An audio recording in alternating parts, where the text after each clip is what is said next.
Stop acting like the victim and pack your bags. Those were the first words my daughter-in-law said to me the morning after my son died. I remember standing on the front porch of the house Daniel had bought 5 years earlier, the same porch where he once hugged me and said, "Mom, you'll always have a place here."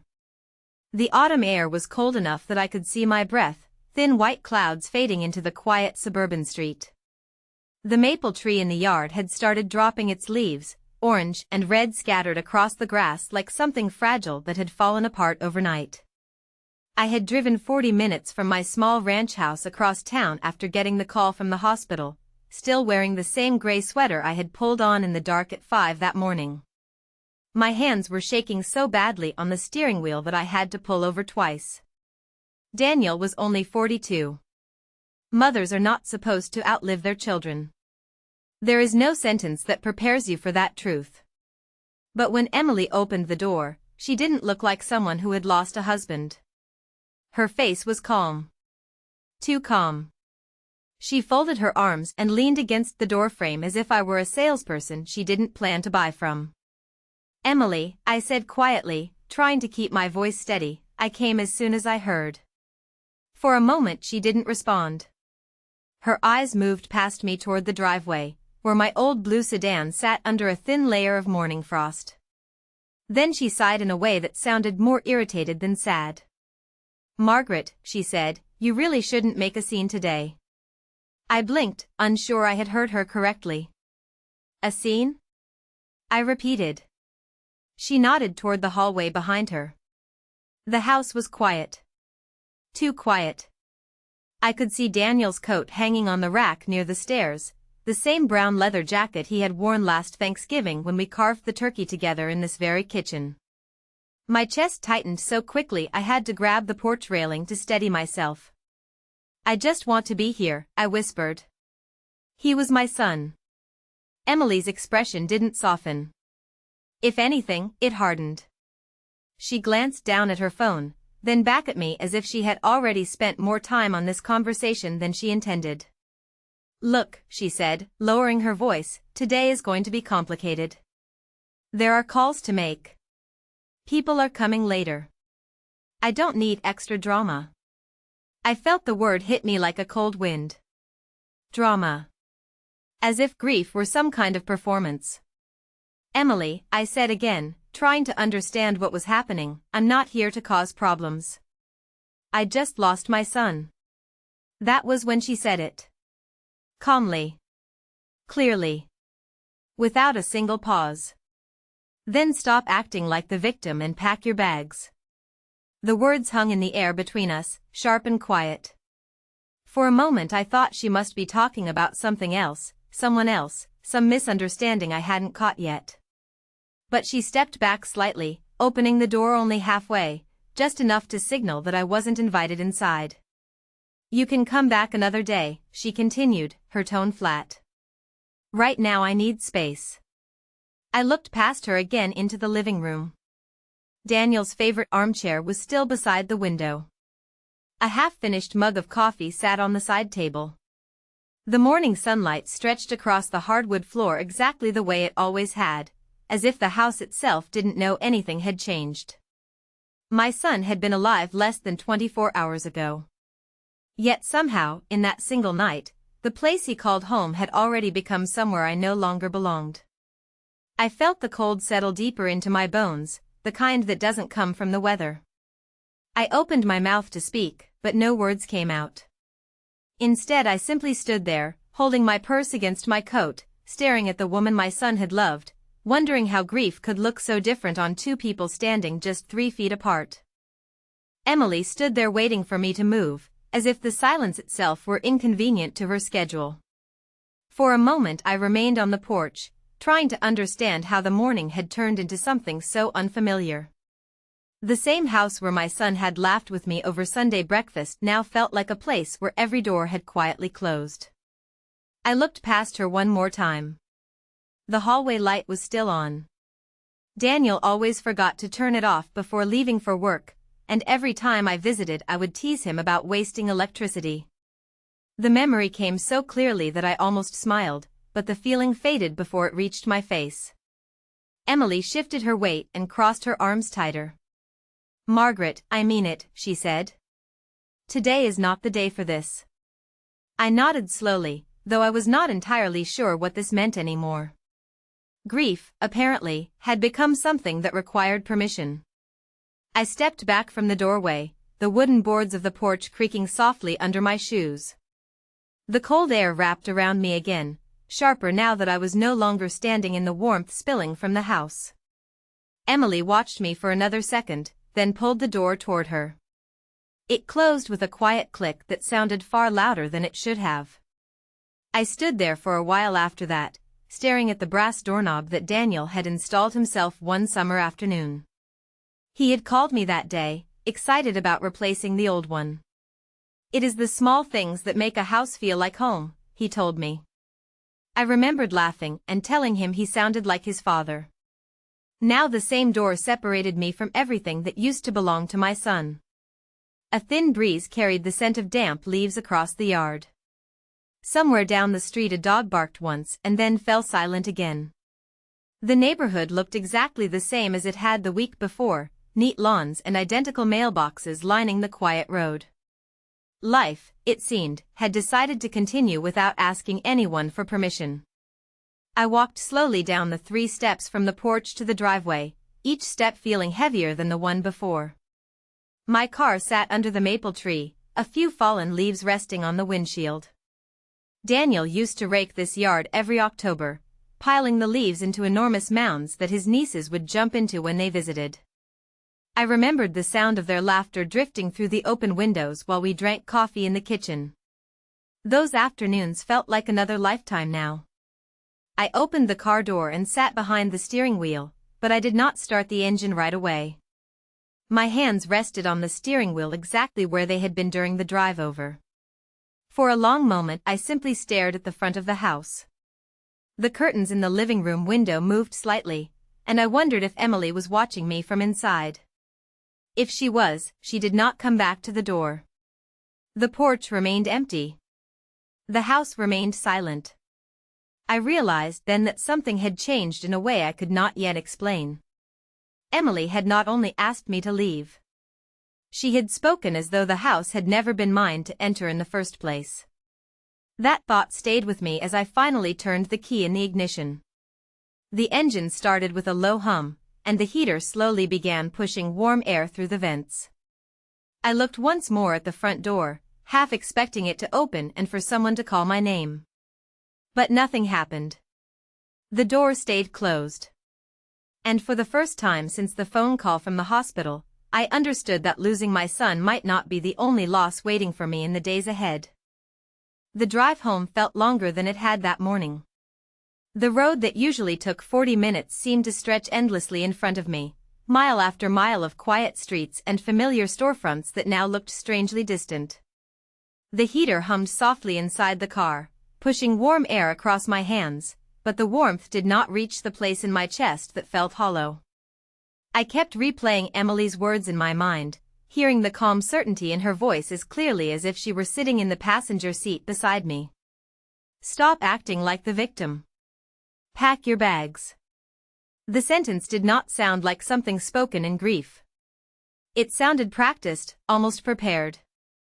I stopped at a red light near the grocery store Daniel used to visit every Sunday afternoon. He always called me afterward, describing the line at the checkout or joking about how he could never find the right brand of coffee beans. The memory arrived without warning, and for a moment I had to grip the steering wheel tighter to steady myself. The light turned green, but I did not move immediately. The car behind me gave a short polite honk, and I pressed the gas pedal gently, continuing down the road toward my house. My small ranch home sat on a quiet corner 2 blocks from the community park. I had lived there for almost 30 years. Daniel grew up in that house. He learned to ride his bicycle on the cracked concrete of the driveway. He practiced throwing a baseball in the backyard until the old wooden fence leaned slightly from the impact. Every inch of that place carried a memory of him. When I pulled into the driveway that afternoon, the sun had already begun sliding lower in the sky, casting long shadows across the lawn. I turned off the engine and sat there for a moment, listening to the ticking sound of the cooling metal under the hood. The silence felt different here. Softer. Familiar. I stepped out of the car and walked slowly toward the front door, my shoes brushing through a thin layer of fallen leaves that had gathered along the walkway. The air smelled like early autumn and distant chimney smoke. Inside the house everything looked exactly the way I had left it that morning. The kitchen clock on the wall ticked steadily. A small ceramic bowl of apples sat in the center of the table. My coat hung on the chair where I had placed it the night before. Ordinary things. Quiet things. I set my purse on the counter and poured myself a glass of water from the sink, noticing how steady my hands looked now compared to the trembling they had shown earlier that morning. The calm surprised me. Grief had not disappeared, but it had shifted into something quieter, something that watched rather than cried. I walked into the living room and lowered myself into the armchair beside the window. From there I could see the street where Daniel had once waited for the school bus as a boy, his backpack nearly bigger than he was. I closed my eyes for a moment, letting the memories move through me like slow waves. That was when another memory surfaced, one that felt different from the others. 6 months earlier Daniel had visited on a Sunday evening. He had arrived later than usual, his shoulders tense, his smile thinner than I remembered. We had eaten dinner together at this same kitchen table. Halfway through the meal he had gone quiet, staring down at his plate as if trying to decide whether to say something important. I asked him if everything was all right. He hesitated, then gave a small nod that did not convince me. Before leaving that night he hugged me longer than usual at the door. As he stepped onto the porch he turned back and said something that had seemed strange at the time. "Mom, if anything ever feels wrong, talk to Robert Hale." I remember asking who that was. Daniel simply smiled and said, "You will know when the time comes." At the time I assumed he was talking about something related to work or finances. Now, sitting in the quiet of my living room with Emily's words still echoing in my ears, that memory returned with a weight I had not understood before. I opened my eyes slowly and stared out the window at the fading afternoon light. For the first time since leaving that porch, a question formed in my mind that felt sharper than grief. Why had my son said that to me? I sat in the quiet living room for a long time after that memory returned. The late afternoon light had shifted across the floor, stretching slowly toward the far wall as the sun moved lower behind the houses across the street. The clock on the wall ticked steadily, each second marking time in a way that felt both ordinary and strangely heavy. Daniel's words from that night 6 months ago stayed with me. If anything ever feels wrong, talk to Robert Hale. At the time it had sounded like something casual, something a son might say without much thought. But now it did not feel casual at all. It felt deliberate. I stood from the armchair and walked slowly into the kitchen, running my hand across the edge of the wooden table where Daniel and I had eaten dinner that evening.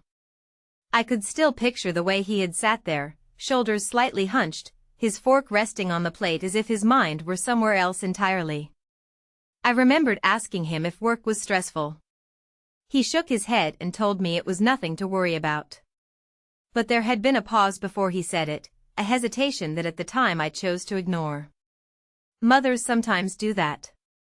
We see something troubling in our children's eyes and convince ourselves it will pass. I poured another glass of water and stood by the sink looking out at the backyard. The grass needed cutting. Daniel used to help me with that every few weeks, showing up on Saturday mornings with a cup of coffee in one hand and a smile that always made the house feel fuller.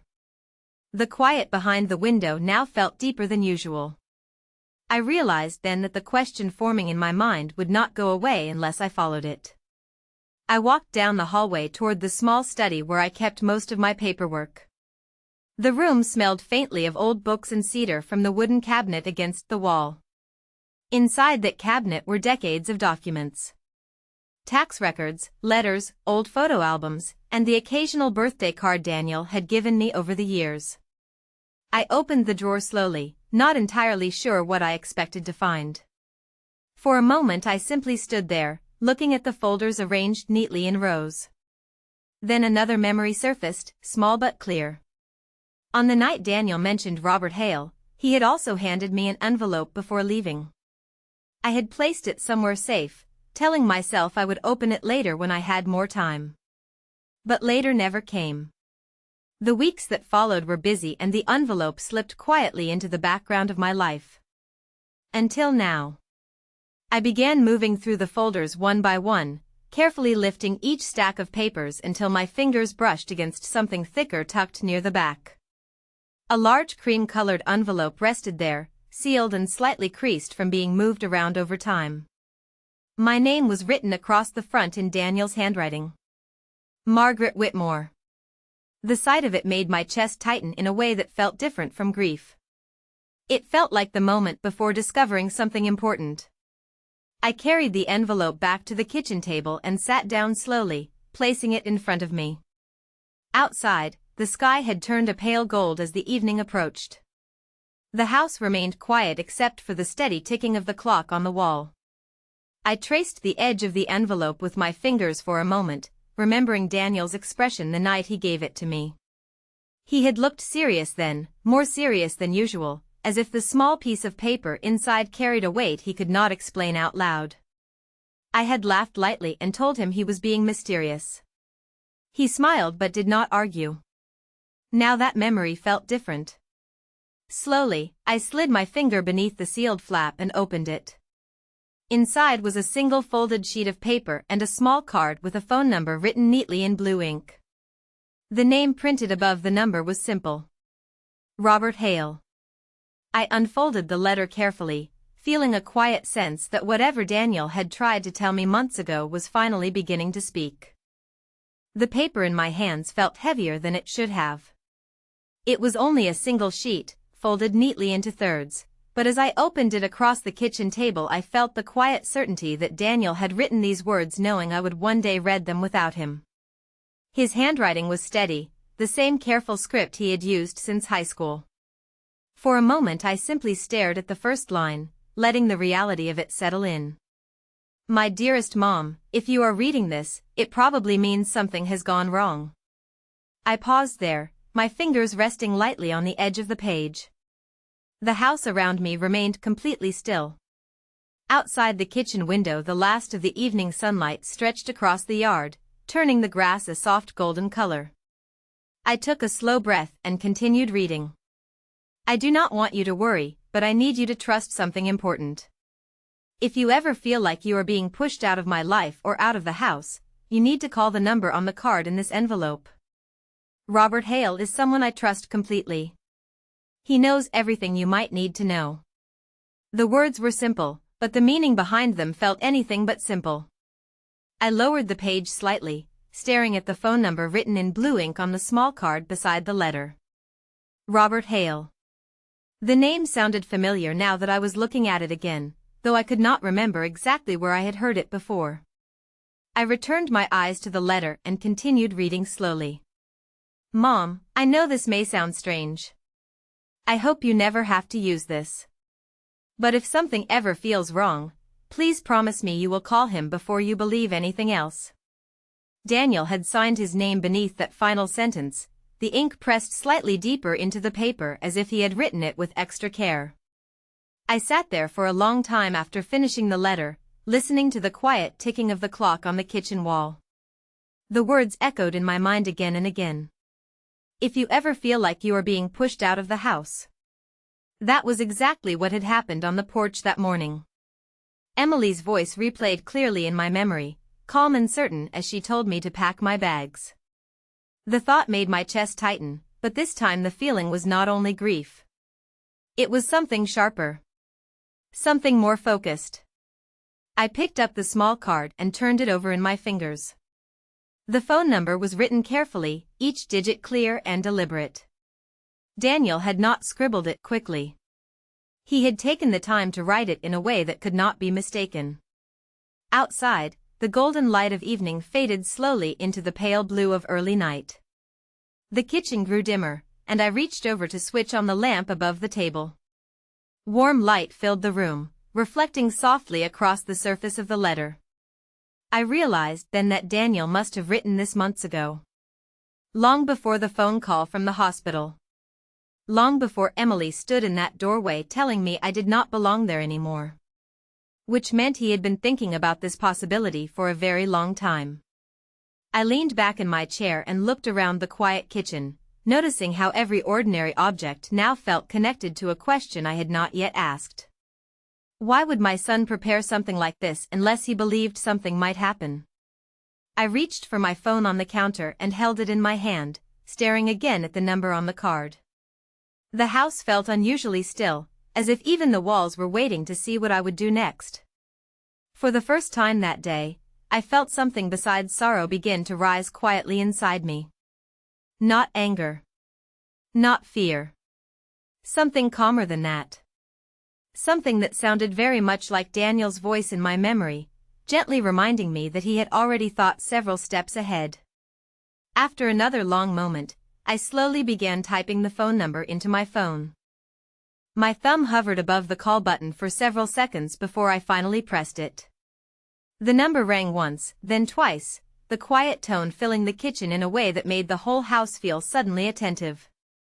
I almost ended the call before it connected. A part of me wondered if I was overreacting, if Daniel had written that letter during some temporary worry that no longer mattered. But before I could decide, the line clicked and a calm voice answered on the other end. Robert Hale speaking. His voice sounded steady and professional, the kind of voice that belonged in a quiet office with tall bookshelves and neatly organized files. For a moment I did not say anything. Hearing a stranger answer a number my son had carefully written months earlier made the situation feel more real than I had expected. "Hello," he said again, gently this time. I cleared my throat and finally spoke. "My name is Margaret Whitmore," I said slowly. "I believe my son, Daniel Whitmore, asked me to call you if I ever needed help." There was a brief pause on the line.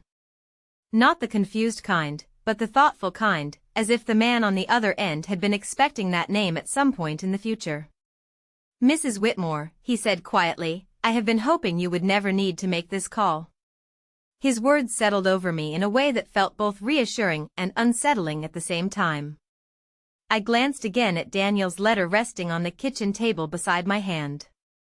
"I am afraid I do not fully understand why I am calling," I admitted. "But something happened today, and I think my son believed it might."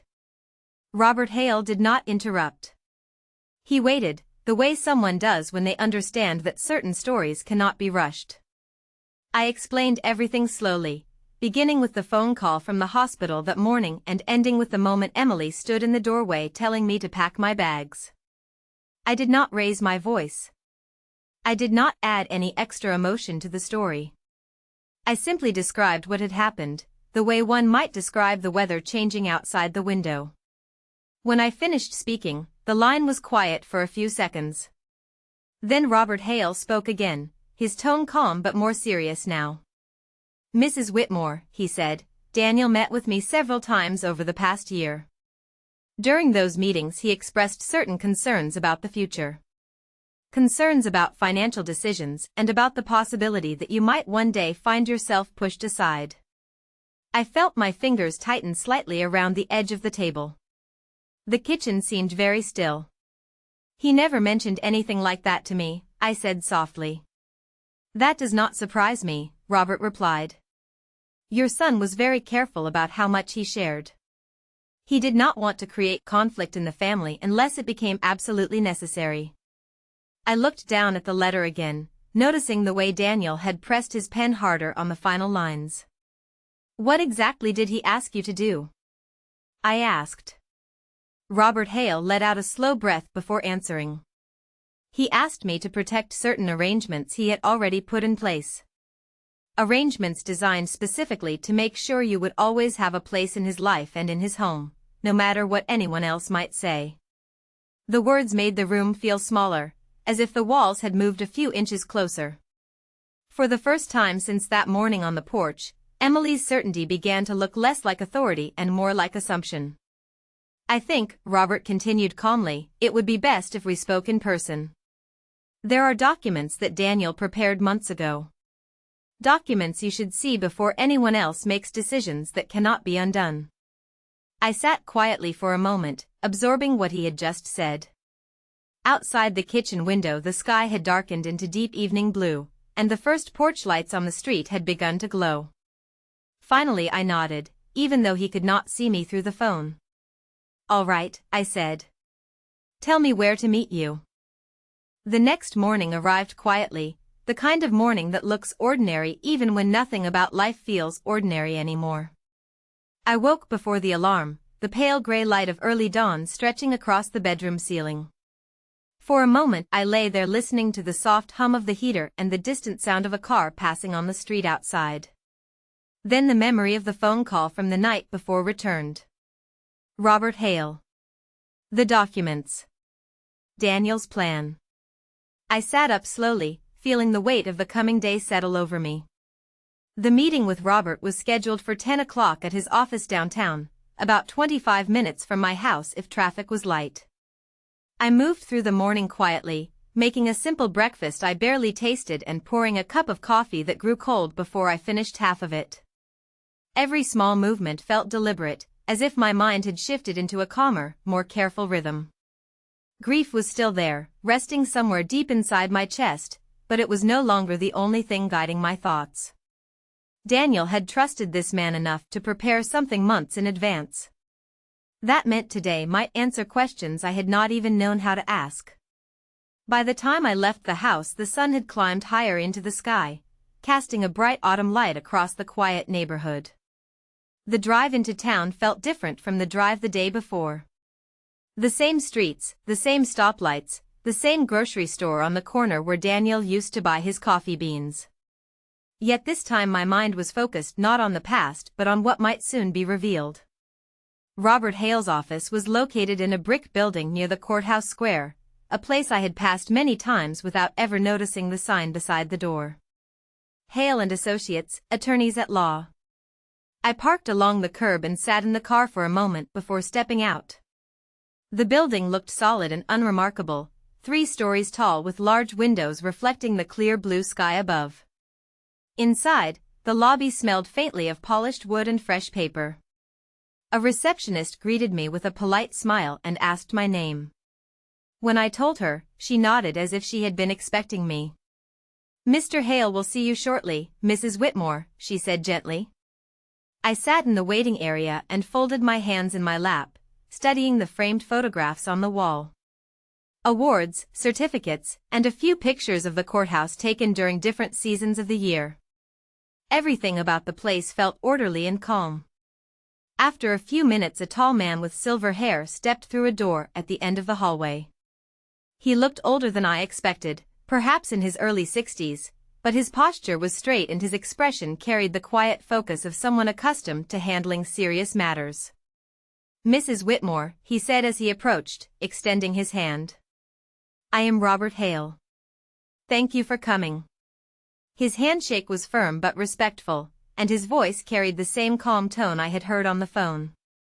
He led me into his office, a spacious room lined with bookshelves filled with thick legal volumes and neatly labeled binders.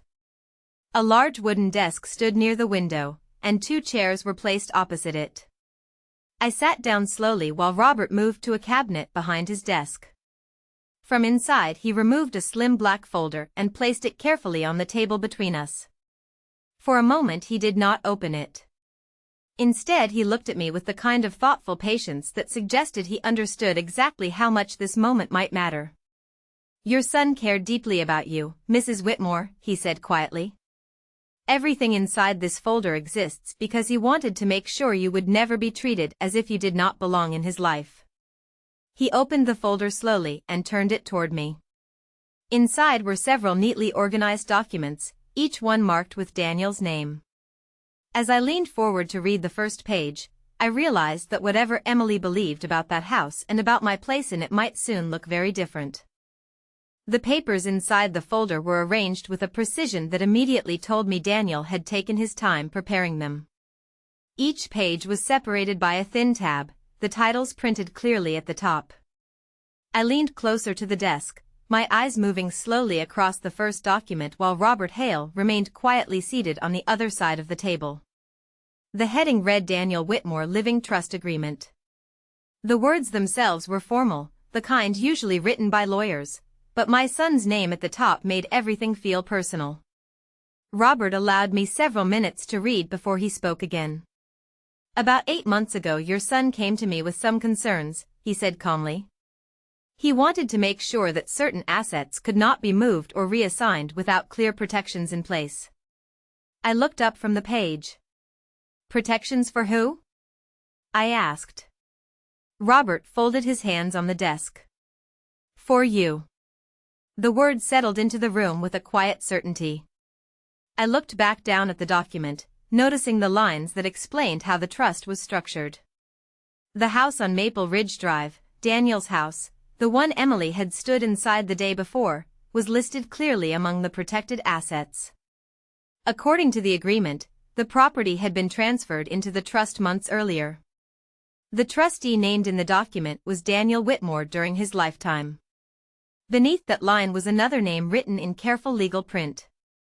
Margaret Whitmore. I blinked once, reading the line again to make sure I understood it correctly. "This means," Robert continued gently, "that the house is not controlled by any single individual after Daniel's passing. Instead, it follows the terms he set inside the trust." My fingers rested lightly against the paper. "And what are those terms?" I asked quietly. Robert turned the next page and slid it slightly closer to me. "Your son was very clear about this section," he said. The paragraph was short but unmistakable. It stated that the property was to remain available as a residence for Margaret Whitmore for as long as she wished to live there. No other party could remove that right without violating the trust agreement. I sat very still as the meaning of that sentence settled into my mind. Yesterday morning Emily had stood in that doorway telling me to pack my bags. Yet months earlier Daniel had quietly placed the house into a structure that made such a demand legally impossible. Robert continued speaking in the same calm tone. "Your son also established additional safeguards regarding financial accounts connected to the property and several investment funds. Those funds were designed to cover maintenance, taxes, and any expenses related to the home." I turned another page slowly. The documents listed account numbers, property records, and signatures dated nearly 7 months before that morning on the porch. Daniel had not rushed any of this. He had planned it carefully. "Did he say why he was doing this?" I asked after a moment.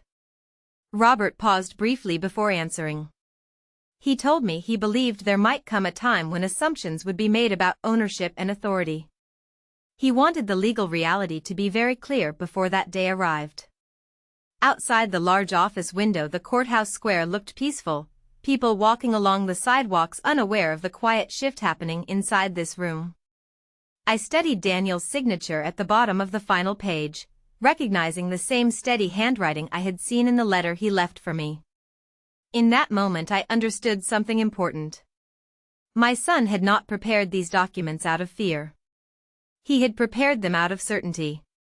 He believed that if he was no longer there to speak for himself, the truth would need to speak through paper and ink. I closed the folder slowly and looked across the desk at Robert Hale. For the first time since the day before, Emily's confident voice telling me to leave no longer echoed as loudly in my mind. Instead, I heard Daniel's quiet message carried through. "The documents in front of me. You will always have a place here." I left Robert Hale's office with the black folder resting carefully in my hands, the late morning sun warming the sidewalk outside the courthouse square.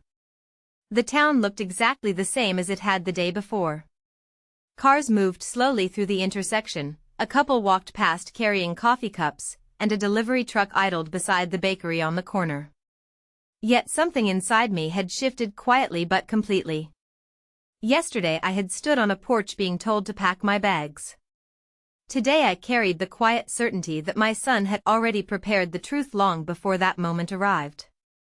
I sat in my car for a few minutes before starting the engine, opening the folder once more and reading the key paragraph again to be certain I had not misunderstood it. The words were as clear as they had been in the office. The residence on Maple Ridge Drive was protected by the trust and remained available for me as long as I chose to live there. No one could legally remove that right. I closed the folder again and placed it gently on the passenger seat. The drive back toward the house felt different from every drive I had taken in the past 24 hours.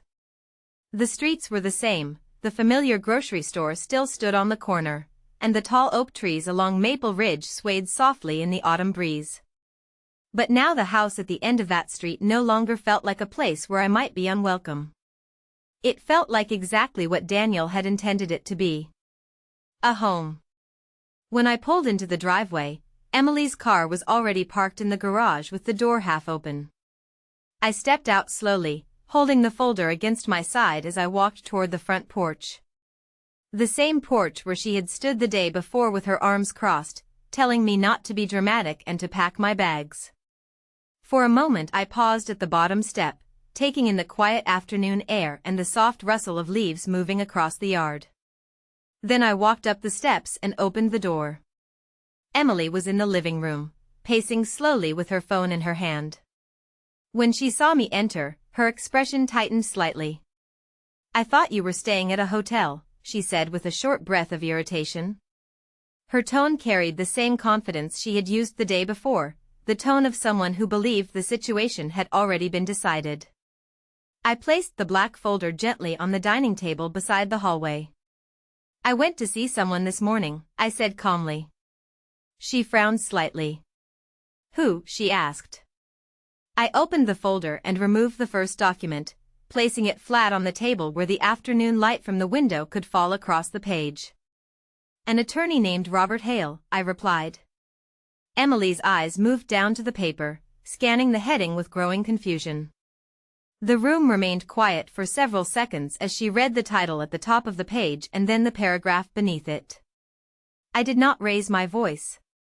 I did not rush to explain anything. I simply stood beside the table and let the document speak the way Daniel had intended it to. After a moment Emily looked up again, the certainty in her expression no longer quite as steady as before. "What is this?" she asked. I folded my hands calmly in front of me. "This," I said gently, "is the plan Daniel made months ago to make sure his mother would always have a place in his home." The quiet of the house seemed to deepen around us as the meaning of those words settled into the room, carried not by anger or argument but by the simple authority of the paper resting on the table.